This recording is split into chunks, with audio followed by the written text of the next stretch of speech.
사도행전 17장 1절로 봉독하겠습니다. 그들이 암비볼리와 아볼로니아로 다녀가 데살로니가에 이르니 거기 유대인의 회당이 있는지라. 바울이 자기의 관례대로 그들에게로 들어가서 새 안식일에 성경을 가지고 강론하며 뜻을 풀어 그리스도가 해를 받고 죽은 자 가운데서 다시 살아나야 할 것을 증언하고 이르되 내가 너에게 전하는 이 예수가 곧 그리스도라 하니. 우선 3절까지 봉독해 드렸습니다. 오늘은 종교개혁 504주년 기념일입니다. 원래 1517년 10월 31일 날 이 종교개혁이 시작됐습니다. 그날 루터가 공고를 하면서 결국 이 운동이 시작된 건데요. 이게 일종의 회복운동입니다. 종교 회복운동. 리폼드 처치라고 하는데 교회 회복이죠. 엄밀하게 말하면 교회 회복인데 이걸 또 어떻게 종교 회복, 종교 개혁 이렇게 이제 표현을 해놨네요. 그런데 사실은 이 종교 중에서도 기독교를 바로 세운다 그런 뜻이에요. 기독교를 바로 세운다. 근데 워낙 종교라고 하는 것은 굉장히 포괄적이죠. 굉장히 범위가 넓지요. 그래서 전체 우리가 종교를 다 바꿀 수는 없잖아요. 그러나 모든 잘못된 종교로부터의 올바른 종교로 이렇게 바꾸는 거, 그거는 가능한 얘기겠지요. 그런 의미에서 오늘은 이 사도행전을 제가 살펴보려고 하고요. 사도행전에서 어떻게 보면 오늘 제가 제목을 뭐라고 했습니까? 종교의 본질과 신앙의 의식 전환 이렇게 했는데 종교의 본질을 저걸 좀 바꿔주세요. 종교의 본질이 뭐냐를 먼저 한번 생각해 봐야 되고요. 그 다음에 우리의 신앙이 어떻게 바뀌어야 되느냐. 근본으로 돌아가야 되는 거예요. 근본으로 돌아가야 되는데, 그럼 근본이 뭐냐를 또 찾아야 될 것이고, 그런 의미에서 우리가 근본 찾기가 굉장히 중요합니다. 근본이라고 하는 거는 세상에서 만들어지는 것이 없습니다. 모든 것이 다 하나님께로부터 출발했기 때문에, 그래서 하나님의 근본 의도가 어디 있느냐, 이걸 찾는 것이 매우 중요합니다. 그렇게 하면 이제 회복을 할 수 있습니다. 우리 기독교를 가리켜서 부활의 종교라고도 얘기하지요. 부활의 종교라고 하는데, 기독교는 처음부터 모든 게 다 잘 되고 모든 것이 아무런 문제가 없고 이런 상태에서 출발하지 않습니다. 오히려 성경에 보면 하나님이 천지를 정말 아름답게 모든 것이 좋았더라라고 창조를 하셨는데 얼마 안 가서 다 파괴가 되어지죠. 다 인간이 타락해버리고 인간 타락하니까 만물도 같이 다 무너져 내립니다. 그런데 이 모든 것을 하나님은 다 회복을 해주십니다. 회복을 해주시고 회복 정도로가 아니라 영원한 생명으로 바꿔주셔요. 근본을 새롭게 만드시는 거예요. 그래서 우리 기독교를 그래서 부활의 종교라고 하는데, 부활이라고 하는 거는 새롭게 한다는 거 아니겠어요? 개혁이라고 하는 것도 그 앞에 그 리라고 하는 게 들어가잖아요. 리라고 하는 건 다 다시라는 뜻이에요. 다시 다 회복한다는 뜻이에요. 근본으로 다 돌아간다는 뜻이에요. 때마침 내일부터인가요? 내일부터는 이제 코로나도 뭐 없어지는 건 아니에요. 없어지는 건 아니지만 그러나 위드 코로나로 하면서 코로나와 함께 살아간다. 어떤 의미에서 삶의 형식이 코로나 이전으로 돌아갈 수 있도록, 그렇다고 해서 완전히 다 바뀌는 건 아니에요. 하지만 그걸 향해서 가는 거죠. 새롭게 가기 위해서, 다시 하기 위해서 이제 위드 코로나를 시작하는데, 그래서 기독교의 이 새롭게 하는 이 의미, 그것과 오늘 종교 개혁, 그리고 마침 사회에서도 위드 코로나가 시작되니까 저는 새롭게 하는 측면에서는 매우 좋다 이렇게 보여집니다. 그래서 어쨌든 이런 의미를 우리가 지금 새겨보는 건 매우 중요한데, 뭐든지 다 새롭게 하려면은 우리 하나님께서 내가 만물을 새롭게 하노라 이 말씀만 또 하셨는데, 만물을 새롭게 하고 모든 것을 회복하고 모든 것을 바로 잡으려면 사실은 현재 진단부터 잘 해야겠죠. 현재 잘못된 것도 바로 지적을 해야 될 것이고 들춰내야 될 것이고 거기로부터 우리 주님께서 어떻게 바꾸시는가를 이제 찾아봐야 되는데 그래도 이렇게 바로 잡을 수 있는 것은 기독교밖에 없다. 그래서 기독교가 그래도 여전히 소망이다. 이 복음 진리, 기독교 중에서도 이 복음 진리로 바르게 세워져야 된다라는 걸 강조하려고 제가 오늘 이 시간을 이 사도행전 17장을 가지고 살펴보려고 합니다. 그래서 종교의 본질부터 한번 좀 찾아보고 우리의 신앙이 그동안 혹시 잘못된 게 있으면 바로 잡으려고 하는 의식을 바꾸려고 하는 이런 생각을 해보려고 합니다. 제가 도입 말씀에서 요거 신문 하나 가지고 나왔어요. 여기에 국민일보 기사인데요. 한국판 국민 엄마 메르켈을 기다린다 그러는데 이제 한국도 이제 내년이면 대선을 하고 새로운 대통령을 맞이하려고 합니다. 그런데 정말 이 독일의 메르켈 같은 그런 대통령이 나왔으면 좋겠다 이제 그 뜻이에요. 그 소망인데 제가 이 메르켈을 한번 조금 자세히 봤습니다. 봤더니 뭐 저도 평소에는 관심도 없었지요. 그런데 이 메르켈을 보니까 정말 대단한 사람이구나라는 생각이 듭니다. 이 사람이 정말 16년간을 독일을 다스렸는데 독일의 총리로 이제 다스렸는데 재직을 했는데 이 사람은 지금 퇴임을 앞두고 그 조사를 했더니 지금도 75%의 지지를 받고 있어요. 그렇다고 그래요. 그런데 레임덕도 없고 보통 우리나라 같으면 5년만 하고도 레임덕 걸리잖아요. 그래가지고 말년에는 거의 뭐 일도 제대로 못하고 뭐 그냥 쫓겨나다시피 그렇게 나가는 판인데 이 사람은 16년을 하고도 국민들한테 그렇게 여전히 지지를 받고 있어요. 어떻게 이런 일이 가능할까? 근데 이 사람은 평소에 보니까 정적을 안 만들었더라고요. 그리고 어느 누구와도 싸우지 않았고요.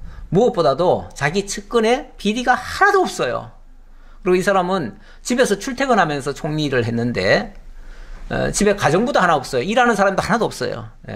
그냥 다 자기 살림 다 하면서 그러면서 옷도 늘 그 옷을 입고 다녀요. 그래서 오죽하면은 기자가 어떻게 총리님은 옷도 좀 제때 유행 따라서 입는 옷도 없습니까? 그랬더니 저는 패션 디자이너가 아니라 저는 공무원입니다. 공무원이 무슨 여러 옷이 필요합니까? 공무원은 그냥 일할 때 입는 옷이면 되지요. 이 정도 얘기죠.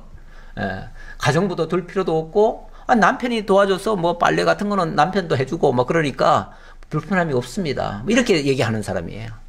그러면서 자기를 위해서는 뭐 제대로 아무것도 산 것도 없어. 제대로 이렇게 아주 청렴하게 했고 그러면서도 대외적으로는 얼마나 강한 지도자들을 많이 만났습니까? 미국의 4 대통령을 바꾸고 영국의 5 총리를 만나고 프랑스의 또 4 대통령을 만나고 또 러시아의 강한 진짜 사냥개 풀어놓고 회담하는 그 누구예요?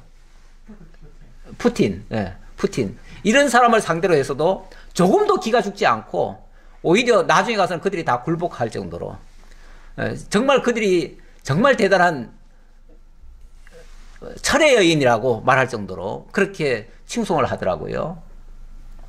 그러면서도 또 한없이 자기 국민들한테는 너무너무 또 인자한 거예요.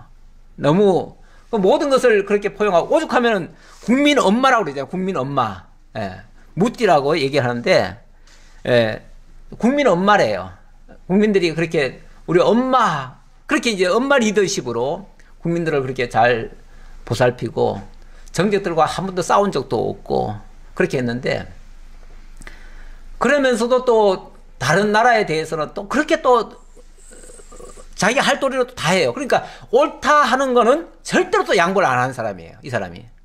양보를 안 하고 심지어는 예를 들어서 시리아에서 난민들이 나왔을 때 100만 명이 나왔는데 어느 나라도 받아주질 않아요. 받아주질 않는데 이 사람이 나서가지고 받아주자. 우리가 받아주지 않으면 어떻게 하냐. 그래가지고 자기네가 제일 많이 받아주고 다른 나라도 받아주게끔 해가지고 결국은 그들 다 살린 거 아니겠어요?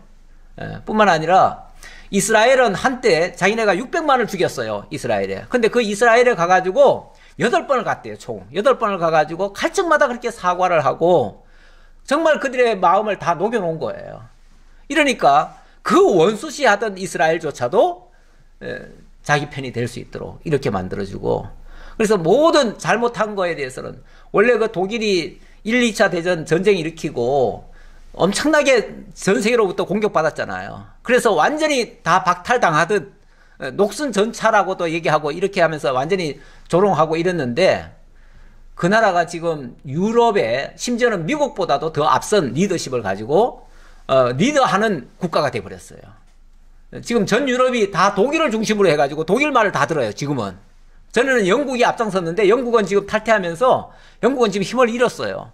근데 지금 독일이 그만큼 하는데 그 메르켈 총리가 그 역할을 한 거예요. 그런데 이 사람이 도대체 이 지도력의 원천이 어디 있는가를 찾아보니까 이 사람이 이렇게 얘기를 합니다.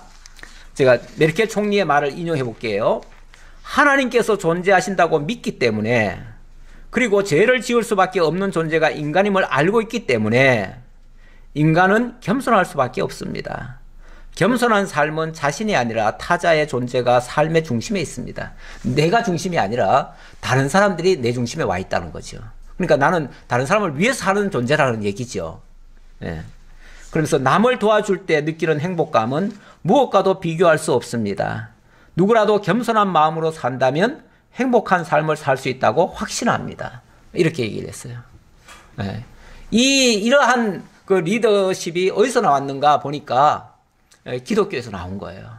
그리고 이분의 그 아버지가 루터교 목사입니다. 루터교 목사인데 원래는 서독 사람인데 동독에 선교를 갔어요.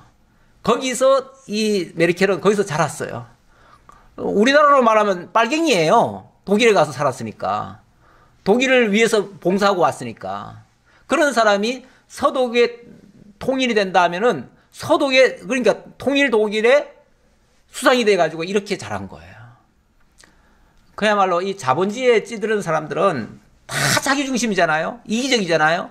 근데 이 사람은 그렇게 희생적인 그 생각을 가지고 그렇게 했는데 이게 바로 기독교 정신이더라 그 말이죠. 네. 루터교의 그런 순수한 그런 신앙이 바로 이 사람을 이렇게 만든 것이 아닌가라는 생각이 듭니다. 그런 측면에서 우리가 이 루터의 이 사상, 이 기독교의 이 사상, 정말 이 회복의 사상, 이 개혁운동, 이것이야말로 기독교를 새롭게 할 수도 있고 뿐만 아니라 사회조차도 바꿀 수가 있고 모든 것을 바르게 잡을 수 있는 그런 어떤 원천이 되지 않겠는가, 그런 신앙의 한 모본을 보여준 것이다 라고 생각이 됩니다. 뭐 정말 참 한 가냘픈 여자로서 저렇게 당차게 세계를 이끌 리더가 될 수 있었다고 하는 것은 정말 하나님의 능력이죠. 하나님의 말씀의 능력이죠. 그 말씀의 능력이 이렇게 역사했다. 그래서 우리가 이 성경을 바르게 깨닫고 나면 하나님의 존재를 알게 되고, 이분도 제일 처음에 한 말이 하나님의 존재를 알기 때문에 자기는 이렇게 할 수밖에 없다 그 얘기죠. 우리가 하나님의 존재를 제대로 알면요, 어떻게 범죄를 하고 어떻게 자기 욕심만 차리고 어떻게 남을 괴롭히고 이런 짓을 할 수 있겠어요. 예. 정말 하나님의 존재만 제대로 알아도 모든 것을 바꿀 수 있는 힘이 나올 수가 있습니다. 자, 이제 내용을 좀 확인해 보도록 하지요. 자, 오늘은 조금 깁니다. 긴데 뭐 시간이 되는 데서 끝이겠습니다만은 어쨌든 한번 볼 수 있는 데까지 내용을 보도록 하겠습니다. 일단 1, 2절에 보니까 유대인의 회당에 사도 바울이 들어갔습니다. 들어가서 바울이 자기의 관례대로 그들에게 들어가서 새 안식일에 성경을 가지고 강론을 했다, 이렇게 얘기를 합니다. 성경을 가지고 강론을 했다.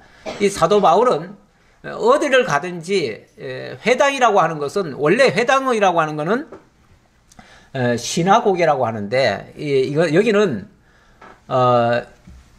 구약의 성전 같은 개념은 아닙니다. 성전은 아니고 신약의 교회의 모습입니다. 그런데 요 시기가 아직 신약 교회는 제대로 탄생이 안 됐었고, 구약의 성전은 무너졌고, 그 이제 어간에 만들어진 것이 회당입니다. 그래서 유대인들은 흩어지면은 어디를 가든지 가가지고 제일 먼저 세우는 게 회당입니다.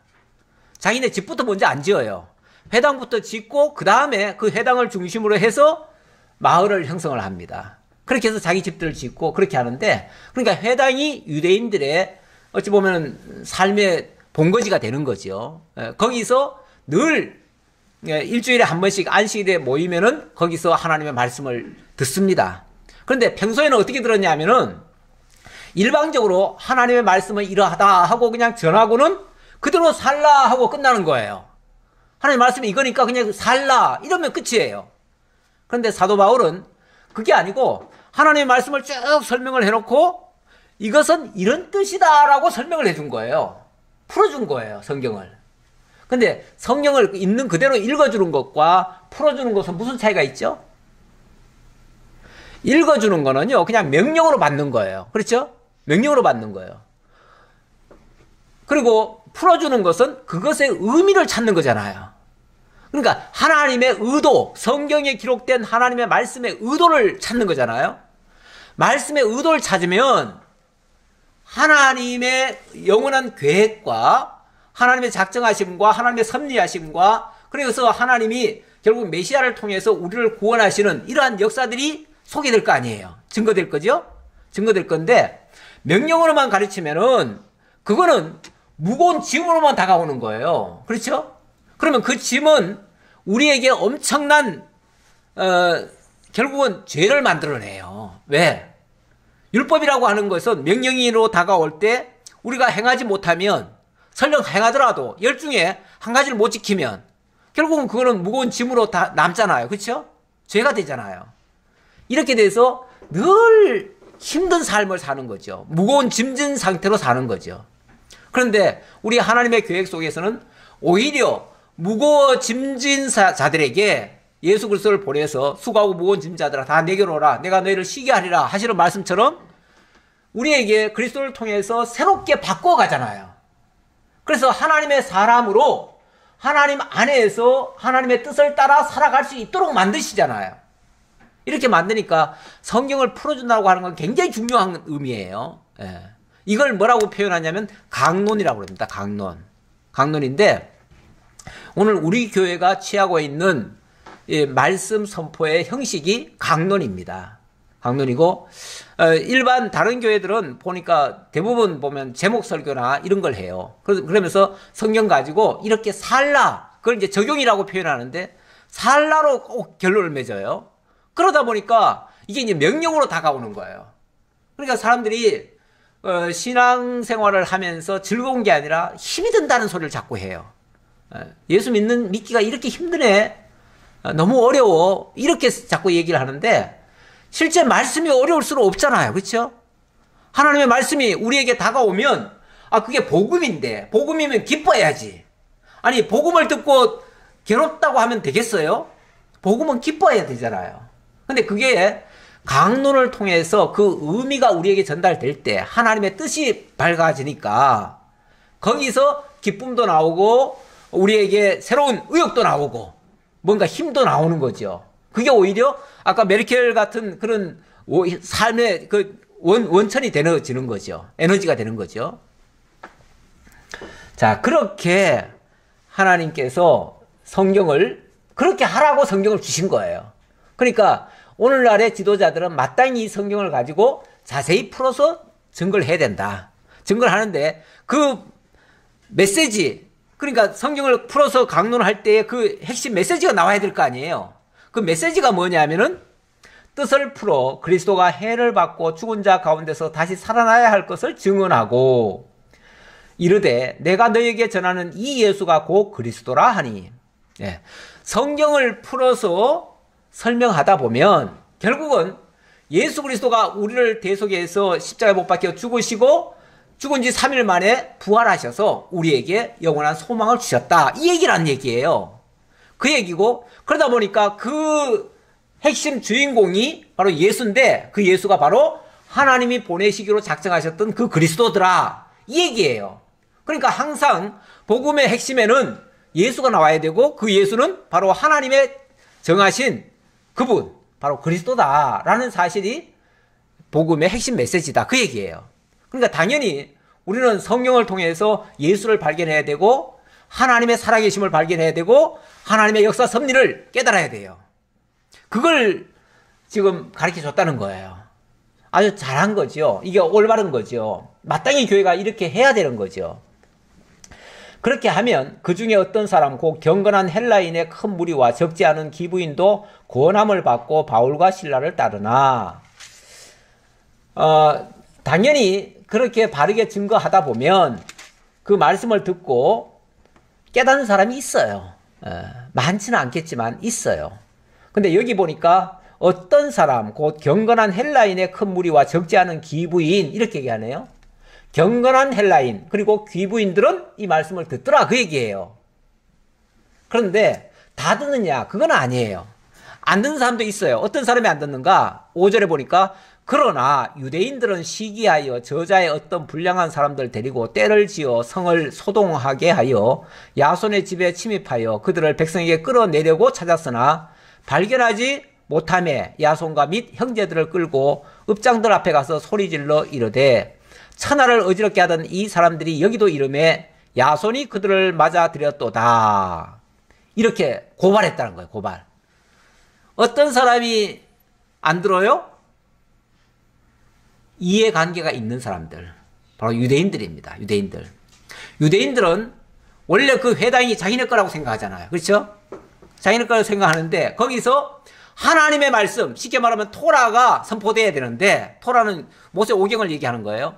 모세 오경이 선포돼야 되는데, 아니 사도 바울이라는 이상한 작자가 와가지고 예수는 그리스도라고 지금 얘기하고 있으니까 헬라인들은 그런 소리를 안 들어봤기 때문에 그 말이 정말 이치에 합당하고 옳구나라고 생각해서 아까 헬라인들과 기부인들은 믿었다고 하는데, 유대인들은 자기네들이 봤을 때는 이건 아니다라고 생각하는 거죠. 그리고 당장 자기네들한테 손해가 온다고 생각해요. 이게 이해관계 있는 사람들이 그런 시기심을 발휘해야 합니다. 그러다 보니까 이거는 잘못된 이단 같은 소리인데 왜 이단을 받아들였느냐 라고 해당장을 잡는 거예요. 해당장이 야손이에요. 야손을 찾아가지고 너 왜 이런 사람은 여기 끌어들였느냐, 당장 이런 사람 내쳐야지 왜 이런 사람 끌어들였느냐. 그러니까 또 이 야손이 또 사도 바울을 갖다 이렇게 좀 숨겼나 봐요.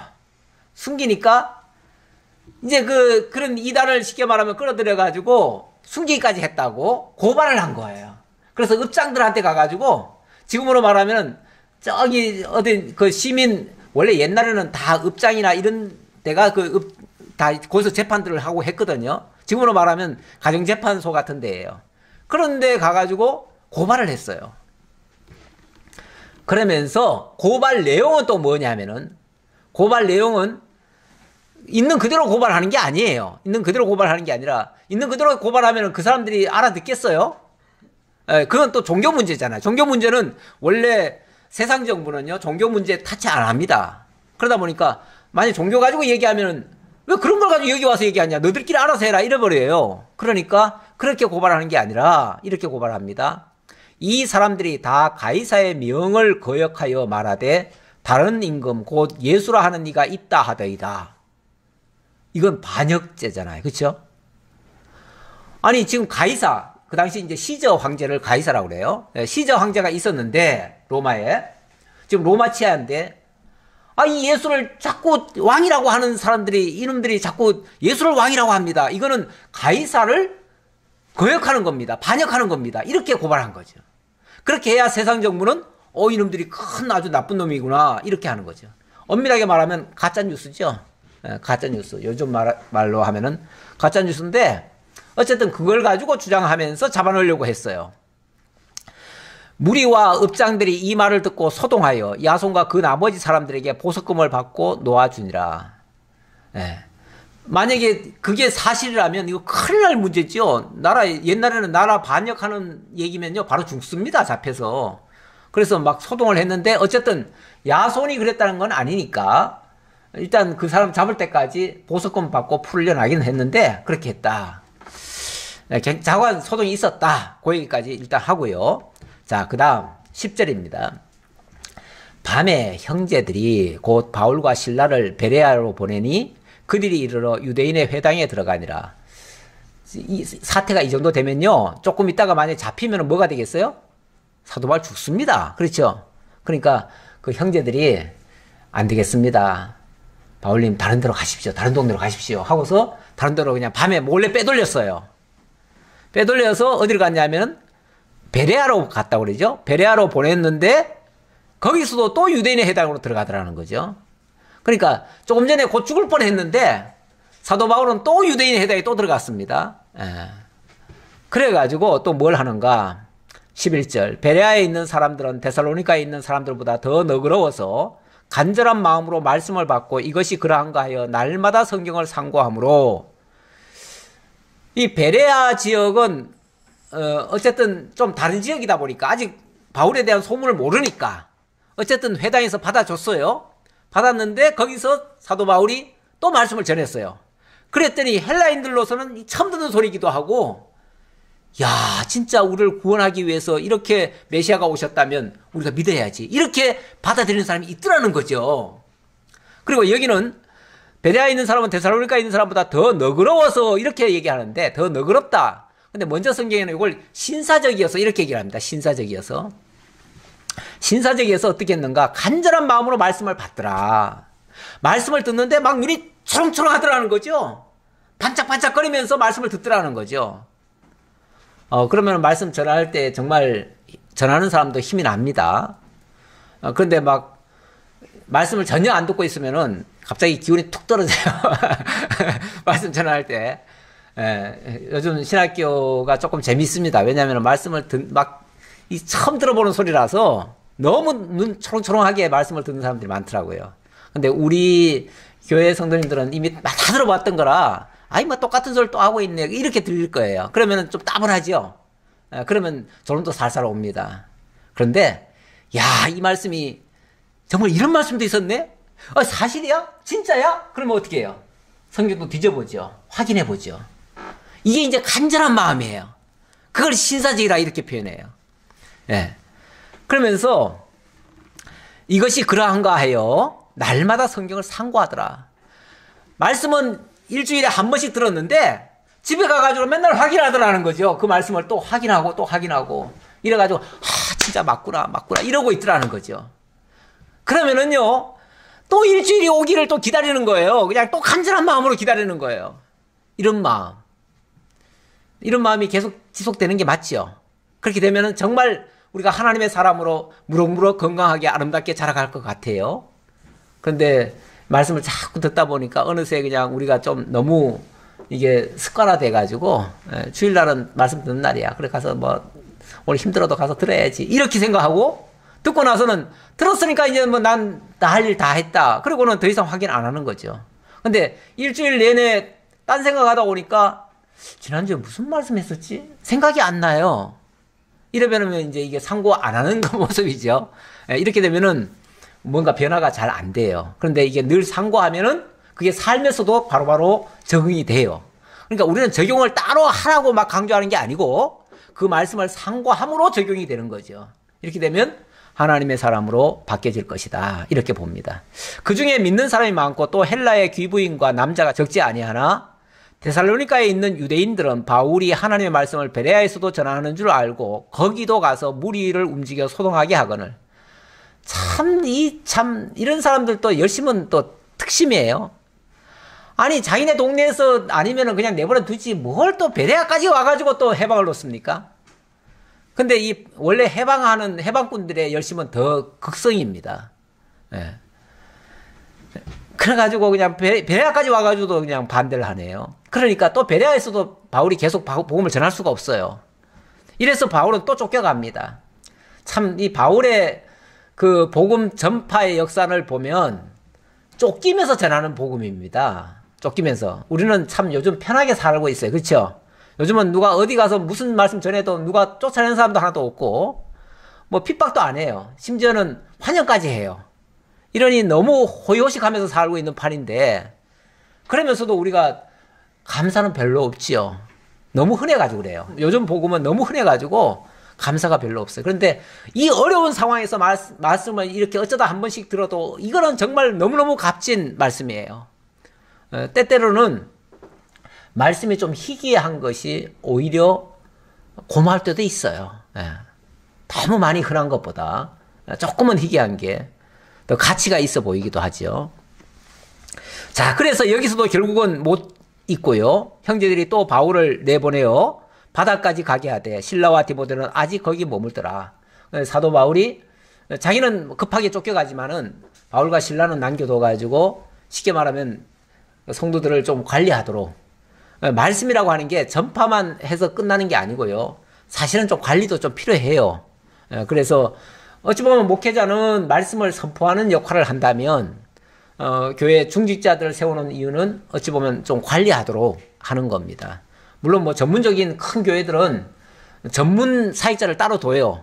그래가지고 성도들 관리도 하게 하고 신방도 하게 하고 뭐 또 교육도 하게 하고 막 이렇게 합니다. 하는데 우리 교회 같은 경우는 그렇게는 못하니까 우리 교회는 이제 그 중직자들을 통해서 그 일을 좀 바라고 있지요. 그렇게 하기를 원하지요. 그렇게 하면은 그게 이제 동력이 되는 거죠. 이런 것도 필요하다라는 말씀 전해드리고요. 바울을 인도하는 사람들이 그를 데리고 아덴까지 이르러 거기에게서 실라와 디모데를 자기에게로 속히 오게 하라는 명령을 받고 떠나니라. 이제 어느 정도 하고는 이제 오라 그 소리겠죠. 자, 그리고 나서 이제 어디로 옮겼냐면 아덴으로 옮겼습니다. 자, 16절. 바울이 아덴에서 그들을 기다리다가 그 성에 우성이 가득한 것을 보고 마음에 격분하여 회당에서는 유대인과 경건한 사람들과 또 장터에서는 날마다 만나는 사람들과 변론하니. 자, 이번에는 사도 바울이 쫓겨 가서 어디로 갔냐면 아덴이라고 하는 곳을 갔습니다. 아덴은 오늘날로 말하면 그리스 아테네를 얘기하는 겁니다. 이곳은 좀 대도시고요. 이곳에는 유명한 사람들이 많이 모여 있는 곳입니다. 원래 사람들이 저 시골에 있던 사람들이 다 도회주로 모이면요, 거기는 모든 게 다 발달합니다. 발달하고 거기에는 뭐 큰 뭐 예를 들어서 우리나라 같으면은 의사당도 있고 뭐 많잖아요. 대통령궁도 있고 모든 게 다 그쪽에 모여 있잖아요. 예. 그런 식으로 모여 있으면 거기서 많은 사람들에 의해서 뭔가 이렇게 좀 융화 같은 일들이 벌어집니다. 다시 말하면 거기서 토론도 많이 일어나고 새로운 문화나 사상들이 거기서 발전이 되어져요. 그러다 보니까 이 철학자들이 그쪽에 모여가지고 거기서 쉽게 말하면 백성들을 선도하겠다고, 나름대로 하겠다고 거기서 자기들 주장을 하는 거예요. 자기들 사상들을 전파하는 거예요. 근데 여기에 유명한 사람들이 어떤 사람들이 있었냐면 18절에 보니까 어떤 에피크로스와 스토아 철학자들도 바울과 쟁론할세. 에피크로스와 스토아 철학자들, 이 에피크로스나 스토아 철학자들은 주로 주전 한 3세기경에 시작이 됐는데 이때는 굉장히 왕성할 때입니다. 그 왕성한 철학자들, 우리 아마 초등학교 교과서에도 나올걸요? 예, 나오는데 이런 철학자들이 자기네들의 사상을 통해서 세상을 바꾸겠다는 거예요.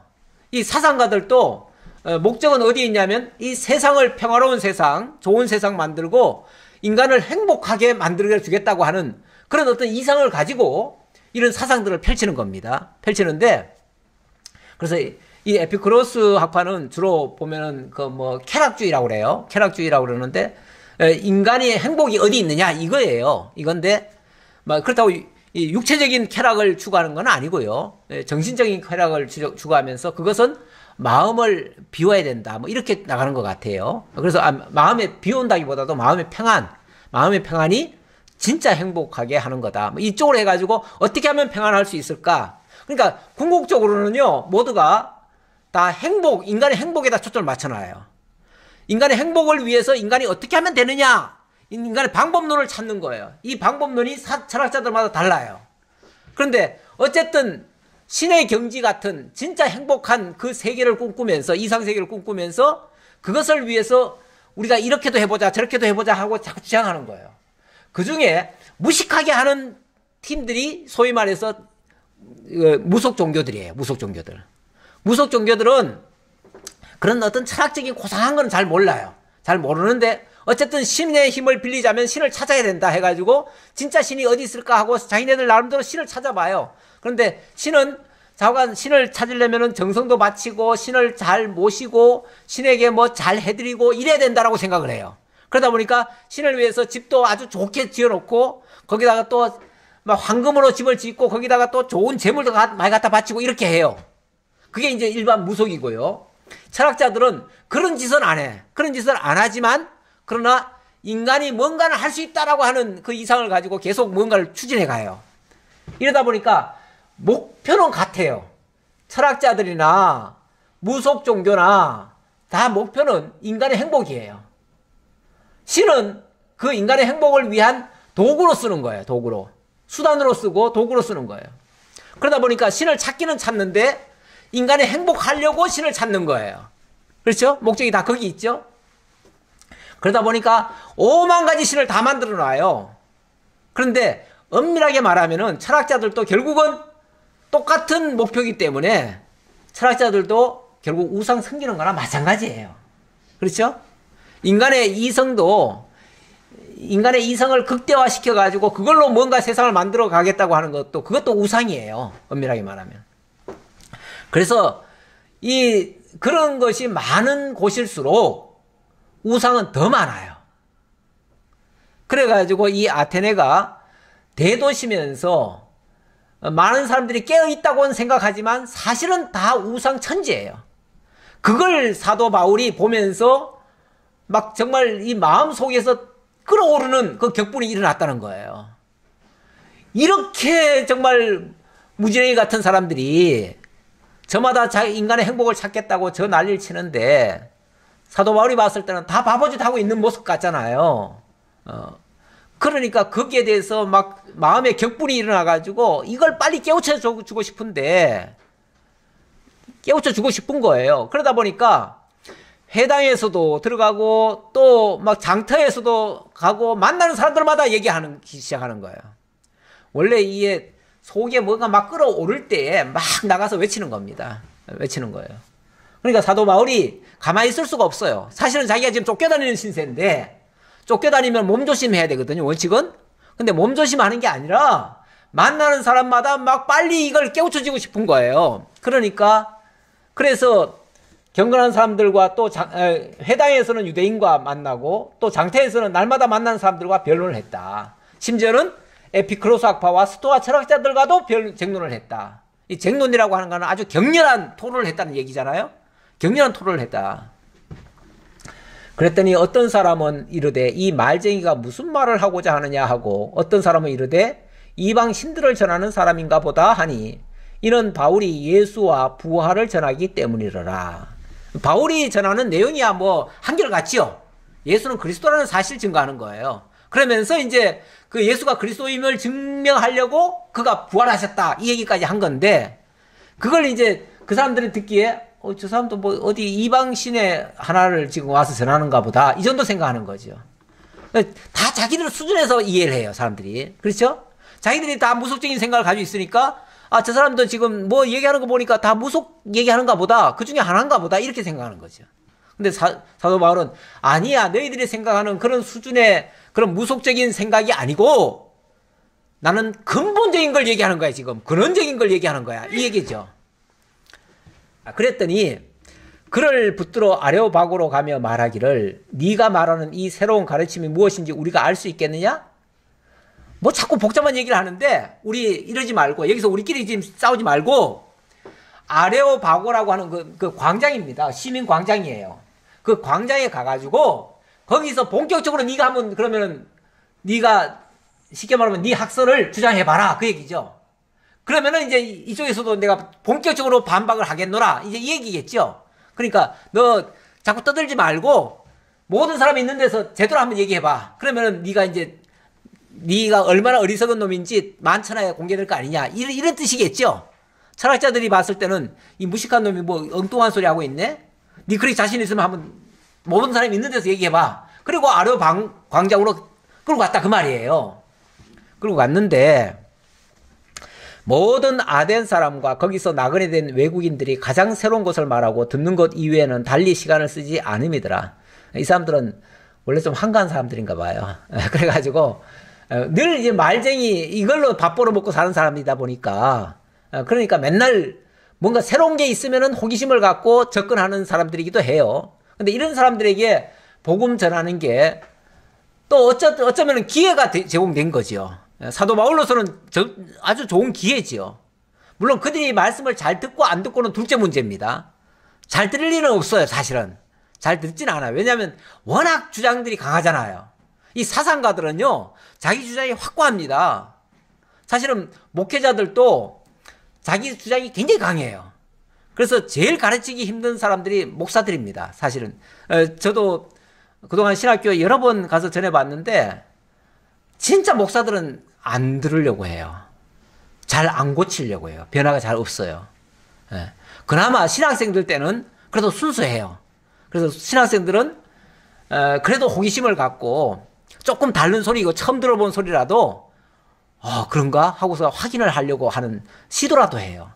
근데 목사들은 잘 못 고칩니다. 오죽하면 그래서 목사는 하나님도 못 고친다 하는 말이 있어요. 농담 삼아 하는 말이 있는데 참 힘들어요.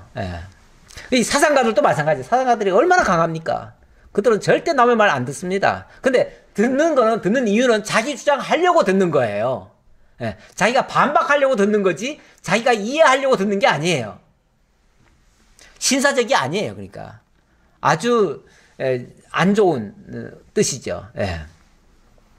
그랬더니 사도 바울이 이제 쉽게 말하면 아레오바고 가운데 서서 말하되 얼마나 좋은 기회예요. 아레오바고 그냥 많은 사람들이 모여있는 그 광장에 위에 올라간 거예요. 단상에 올라갔어요. 가가지고는 그때부터 외치기 시작하는 거예요.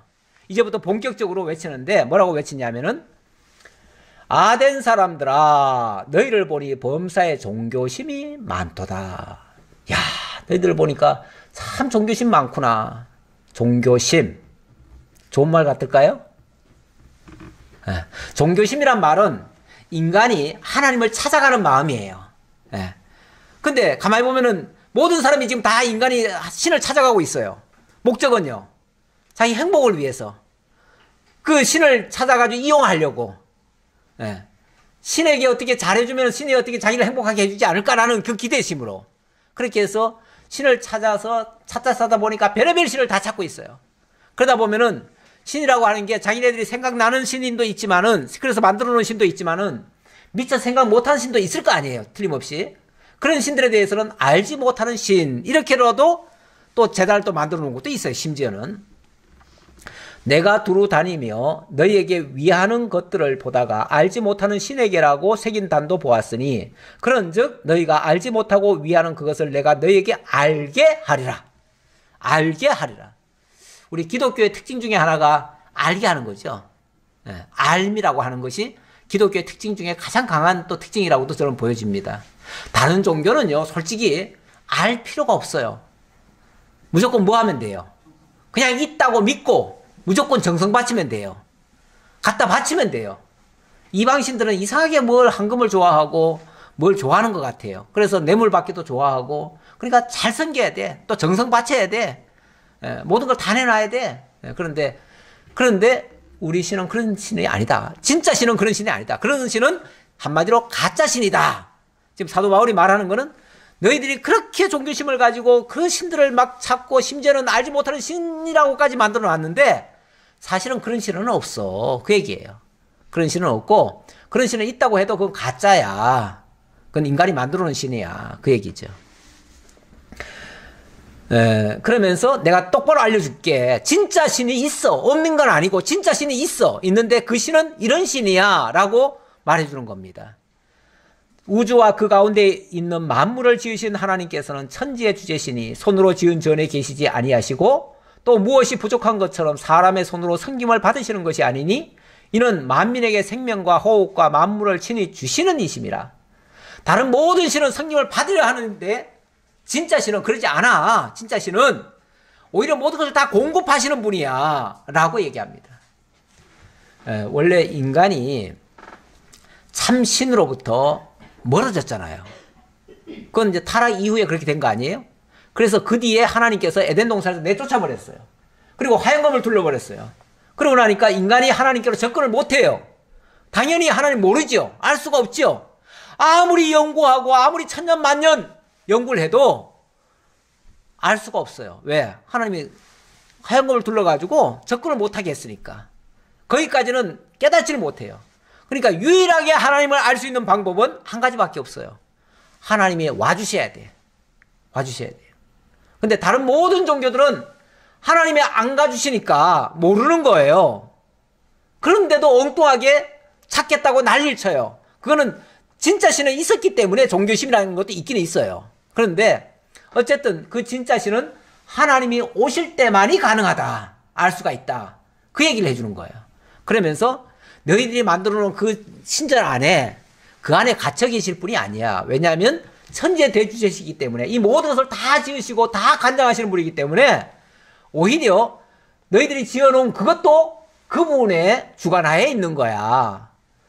그분이 직접 오셔가지고 무엇이 부족한 것처럼 사람의 손으로 성경을 받지 않고 오히려 만민에게 모든 생명체에게 생명과 호흡과 만물을 친히 주시는 이십니다. 다 주시는 분이야. 그분이 찾아오셔서 다 주시는 분이야. 이분이 진짜야 라고 얘기하는 거죠. 그러면서 인류의 모든 족속을 한 혈통으로 만드사 온 땅에 살게 하시고 그들의 연대를 정하시며 거주의 경계를 한정하셨으니 이는 사람으로 혹 하나님을 더듬어 찾아 발견하게 하려 하심이로되 그는 우리 각 사람에게서 멀리 계시지 아니하도다. 이건 진짜 찾을 수 있도록 했다는 게 아니라 하나님이 정해놓고 그 안에서 하나님을 만날 수 있는 어떤 기회를 주신 거다. 그 얘기인데 그렇다고 직접 인간이 만날 수 있다는 건 아니에요. 하나님이 다가오시면은 맞을 수 있도록 기회를 준 거다. 이제 그 얘기예요. 그 얘기니까 만약에 너희에게 그런 기회가 오거들랑 그 하나님 배척하지 말고 그분을 영접해야 돼. 이 얘기 하려고 이 얘기하는 거예요. 그러면서 우리가 다 그의 소생이다. 그의 소생이란 말은요. 그분의 지으신 피조물들이다. 그런 얘기예요. 사실 삼남만색이 전부 다 하나님의 것이죠. 그러면서 우리가 그를 힘입어 살며 기동하며 존재하느니라. 너희 시인 중 어떤 사람들의 말과 같이 우리가 그의 소생이라 하니 이와 같이 하나님의 소생이 되었은즉 하나님을 금이나 은이나 돌에다 사람의 기술과 고안으로 새긴 것들과 같이 여길 것이 아니니라. 예. 우리가 그분의 소생이고 그분의 피조물이고 그분에 의해서 지음받고 그분에 의해서 살며 기동하고 움직이고 있으니 그분만을 영접해야지 뭐 금은에다가 돌 새겨놓고 이게 신이다 이렇게 믿어서는 절대 안 된다 그 얘기죠. 인간의 정성을 받으시는 분이 아니다. 이분은 오히려 우리 모든 것을 다 공급하시는 분이고 주관하시는 분이시다. 알지 못하던 시대에는 하나님이 간과하셨거니와 이제는 어디든지 사람에게 다 명하사 회개하라 하셨으니 자 그러면서 본격적으로 그 복음을 영접하라고 하는 말입니다. 회개하라 이 얘기하는 거예요. 회개하라. 회개하라는 말이 뭐예요? 회개라는 말이 가던 길을 돌이키라는 얘기예요. 너희들이 지금까지 가던 길 어찌 보면 신을 향해서 갔지요. 신을 향해서 갔는데 그 길을 싹 돌이켜서 어떻게 하라고요? 이제는 하나님을 받아들여라. 하나님께로 가려고 하지 말고 하나님을 받아들여라 그 말이에요. 받아들여라. 그러면은 하나님이 멀리 계시지 않고 너희 곁에 와 계시다. 지금 하나님은 우리 곁에 와 계셔요. 그런데 문제는 우리가 안 받아들이면 그분에게는 하나님이 없는 거예요. 그러면은 그분은 하나님을 안 받아들이는 사람은 자기가 하나님을 찾으려다 보니까 헛고생만 하고 죽을 고생만 하고 결국은 죽어요. 그런데 하나님은 다가오셔서 우리 보고 문만 열래요. 그럼 우리 하나님 영접하면 그러면 그 하나님이 나의 하나님이 되시고 나에게 생명 주시고 나를 영원히 이끌어 가셔요. 어찌 보면 예수 믿기가 쉬운 거예요. 어찌 보면 그렇죠? 그런데 우리가 너무 힘들다고 생각하지요. 왜요? 내가 믿으려니까 내가 올라가려니까 내가 그분 찾으려니까 힘들어요. 그러니까 종교심으로 예수 믿으면은 힘들어요. 그런데 하나님이 계시하신 것을 영접하면 받아들이기만 하면 그건 쉬운 거예요. 그런 의미에서 우리의 가던 길을 바꿔야 돼요. 우리 의식 전환을 해야 돼요. 근본적인 우리 생각을 바꿔야 돼요. 이는 정하신 사람으로 하여금 천하를 공의로 심판할 날을 작정하시고 이에 그를 죽은 자 가운데서 다시 살리신 것으로 모든 사람에게 믿을 만한 증거를 주셨음이니라 하니라. 바로 그분이 예수 그리스도를 보내가지고 우리를 구원하시려고 십자가에 못 박혀 죽으셨다가 3일 만에 부활하셨으니 그분을 믿으라. 그 얘기예요. 그러면은 이제 너희들 다 구원에 참여할 수 있다. 그런데 이 얘기가 다 고지 들립니까? 고지 안 들리죠. 안 믿어지죠. 그러니까 그들이 죽은 자의 부활을 듣고 어떤 사람은 조롱도 하고 어떤 사람은 이 일에 대하여 내 말을 다시 듣겠다 하니 이에 바울이 그들 가운데서 떠나매. 그 중에 대다수는요, 또 소위 말해서 똑똑하다 하는 사람들은 다 조롱했어요. 조롱. 그게 무슨 말이야, 뭐야? 말도 안 돼. 그렇게 쉬운 게 어디 있어? 아, 그럼 어려워야 진짜인가요? 쉬운 거는 진짜 아닌가요? 원래 올바른 거는요, 참은요, 간단 명료합니다. 단순합니다. 뭐 그렇게 복잡한 게 아니에요. 복잡한 거에는요, 야로가 있어요. 속임수도 있고요. 사람 홀리는 것도 있고요. 너무 복잡할 이유가 하나도 없습니다. 기독교 진리는 어떤 면에서 단순합니다. 그런데 그 단순한 걸 어렵게 생각하니까 한도 끝도 없이 어려워요. 예수 믿기도 한도 끝도 없이 어려운 사람도 있어요. 그거는 너무 힘들게 믿어서 그래. 예, 정말 제대로 알면 그렇게 어려운 건 아니다. 자, 그런데 이렇게 반대하고 조롱하고 하는 사람이 대다수지만은 그래도 그 중에 몇 사람이 중요합니다. 그렇죠? 몇 사람이 그를 가까이 하여 믿으니 그 중에는 아레오바고 갈리 디오누시오와 다마라라 하는 여자와 또 다른 사람들도 있었더라. 몇 사람. 원래 복음이라고 하는 게 전파되어지면 딱 두 가지 현상이 나타나요. 대적하는 현상, 무관심하는, 물론 한 세 가지라도 해야겠네요. 무관심하는 현상도 있지만 그 중에 관심을 갖고 접근하는 사람도 있습니다. 받아들이려고 하는 사람도 있어요. 이게 정말 소수죠. 정말 소수예요. 예. 하지만 분명히 있습니다. 그래서 하나님은 이 미련한 방법으로 복음 전하기를 원하십니다. 이게 정말 미련한 방법이잖아요. 왜? 아니, 세상의 모든 방식으로 말하면은 하나 투자해가지고 10개를 거두는 게 맞잖아요. 그리고 투자한 만큼 다 거둬야 되잖아요. 그런데 이 복음 전하는 건 어찌 보면은 물에다가 그냥 씨 뿌리듯이에요. 다 떠내려가요. 대부분 다 떠내려가. 그저 그 중에서 한두 개가 씨앗이 싹이 떠가지고 자라면 그게 소득인 거예요. 얼마나 정말 그 낭비가 심합니까? 예. 바로 그런 식의 모습이에요. 그러니까 이게 바보 같은 모습이긴 하지만 우리 하나님은 이 미련한 방법으로 복음을 전하신다. 제가 신학교 교수 중에 한 분이 전에 그 아르바이트를 그 책 판매업을 했었대요. 근데 책 판매하러 갔는데 맨날 며칠을 돌아다니고 집집마다 이제 가서 전집을 팔아야 되는데 하나도 못 팔았대요. 근데 어느 날 그 판매왕인 분이 김군 세일즈가 뭐라고 생각하나 그러더래요. 그래서 잘 모르겠는데요. 그랬더니 세일즈는 100곳을 가가지고 한 사람의 가능성 있는 사람을 발견하는 거야. 그러더래요. 그러니까 100집 간다고 100집을 다 만나가서 팔 수 있는 게 아니고 100집에 가서 가능성 있는 거를 찾는 거야. 그 말이에요. 찾는 거. 그러니까 거기 가서 책 팔 생각하지 말으라는 거예요. 처음에. 책 팔 생각하지 말고 일단 가능성을 찾아보라는 거예요. 그러면은 책 들고 가서 이거 사세요 이렇게 하지 말고 그 집 가가지고 일단은 그 사람과 사귀어보라는 거예요. 사귀어보고 그 사람이 뭐가 필요한가, 그 집에 무슨 책이 필요한가를 보라는 거죠. 그리고 만약에 그 집에 어떤 책이 필요할 것인가가 느껴지면 그 사람에게 가가지고 뭐 인사를 하든지 뭘 하든지 사귀어가지고 그 사람과 일단 좀 알게 된 다음에 그 다음에 책을 파는데 그때도 책을 바로 내놓지 말고 일단 필요한 것을 하나 선물 주려는 거예요. 이런 식으로 해가지고 자기가 했다 이렇게 얘기를 하더래요. 그걸 지금 복음 전하는데 적용하고 있다 그렇게 얘기를 해요. 그랬더니 복음이 전해지더라 그렇게 간증을 하는 얘기를 제가 들었습니다.